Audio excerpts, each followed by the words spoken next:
But let's go on to our next topic.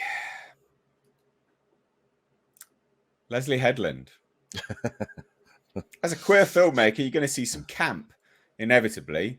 But I would say that tonally, our references are darker. Doesn't that just fill you with joy? Mm-hmm. So, dark gayness? Apparently, it's David Bowie meets Star Wars. I have a mullet, I have horns, it's cute. This is from Daphne Keane. What?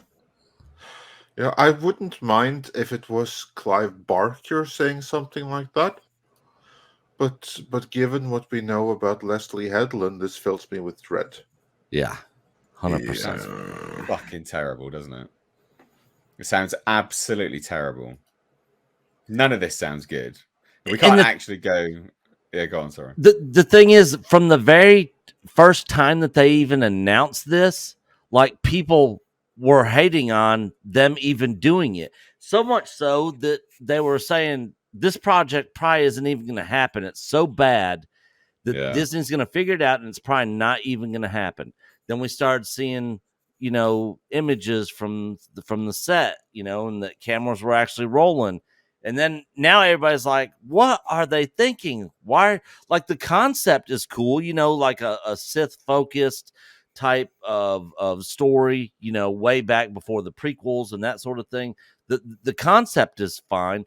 It's the people involved in this concept and project. In the comments made by Leslie Headland, for instance, one saying, I want writers who don't know anything about Star Wars. Why would you have writers that don't know anything about Star Wars? Literally people are going to be watching going, this isn't Star Wars. Well, no shit, because she hired people that don't know anything about Star Wars. It's mind-boggling. The people they put in charge of this stuff because of wokeness reasons and because they want to check off their boxes and be like, look who we got and who's now doing Star Wars, and virtue signal that out there to be like, look how great of a company and look how good we are because we're including these people, and ultimately they're just destroying the entire franchise. And this is just another nail in the Star Wars coffin. Leslie Headland's Acolyte queer-coded agenda crap show that's going to be coming out, and it's going to turn even more and more people off. They slowly just keep losing more and more people as these shows come out. There's a lot of people excited for Mando season 3 when it came out. By the end of it, people were like, I'm done, and they had stuck out through Book of Boba Fett and the crap Kenobi show that we got, and then, it's so bad what they're doing over there.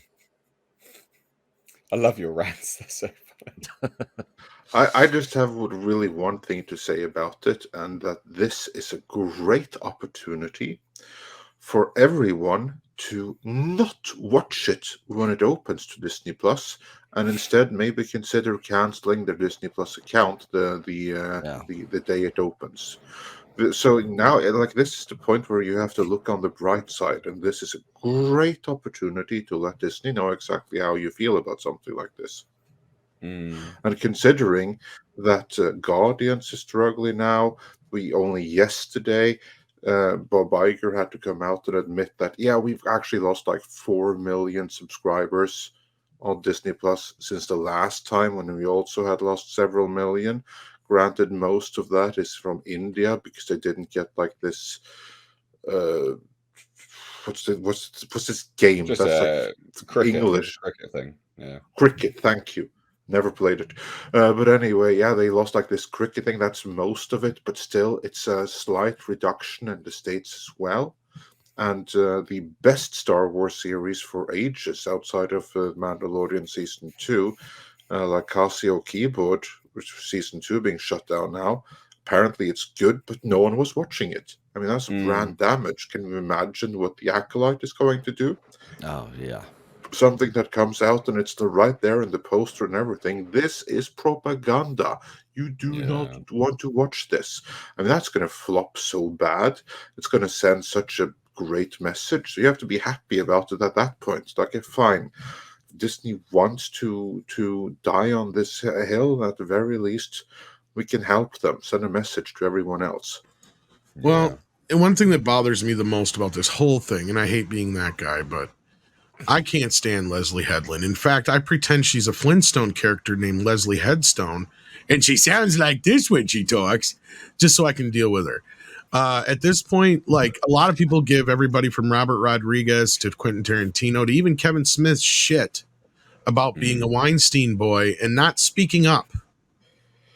This bitch is the ultimate Weinstein boy, and ain't nobody putting her to any kind of task at all, right? I ain't never once heard anybody ask her about, like, so you were his assistant. Wouldn't you have known about this stuff? No, she's protected. She's absolutely protected, Andre, and that's what I don't like. Yeah. And honestly, at this point, she shouldn't even be somebody who should still be working in Hollywood because of that shit. Because I guarantee you she knows where the fucking bodies are buried. And I'm not going to make any more accusations, but I'll tell you, I'm sure she had a lot bigger part to play in that whole scheme than anybody else. I would love to go see her old play based on working for Weinstein or whatever it was and see how that kind of went out. And yeah, see if there's anything we can pick up on that. I don't know. She is somebody who shouldn't be working in Hollywood.